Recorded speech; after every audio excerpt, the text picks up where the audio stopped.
வணக்கம். என் பேர் கார்த்திக். நான் தென்காசி மாவட்டம் ஆலங்குளம் ஊர்லேருந்து வந்திருக்கேன். நான் விவசாயி. நான் வயலில் போயிட்டுருக்கும்போது மூச்சு பிரச்சனை இருந்தது. ஸோ ரொம்ப தூரம் நடக்க முடியாமல் சில பிரச்சனைகள் இருந்தது.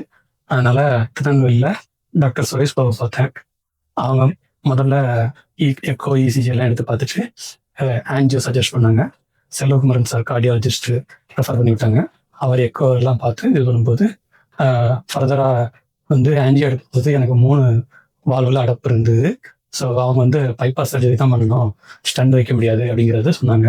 ஸோ சரின்ட்டு, ஆனால் சிவியாரிட்டி அதிகமாக இருக்கிறதுனால வித்தின் 1 வீக்கில் இமீடியட்டாக சர்ஜரி பண்ணியிருக்காங்க. சர்ஜரி ஜோப் சார் பண்ணாங்க, நல்லபடியாக பண்ணாங்க. எல்லாருமே இது எல்லாமே நடந்ததுன்னா சிஃபா ஹாஸ்பிட்டலில் வச்சு நடந்தது. ஸோ சிஃபா ஹாஸ்பிட்டலை பொறுத்த வரைக்கும் கேரிங் எல்லாமே நல்லா இருக்குது. ஸ்டாஃப் உங்களுக்கு ஒரு 10 பிள்ளைங்க மாதிரி உங்களை பார்த்துக்குவாங்க. எந்த வித மனசில் எந்த சின்ன இதுவும் இருக்காது. ஸோ இன்னைக்கு எல்லாம் முடிஞ்சு ட்ரீட்மெண்ட் முடிஞ்சு நான் நல்லபடியாக வீட்டுக்கு போகிறேன். Thanks for your service.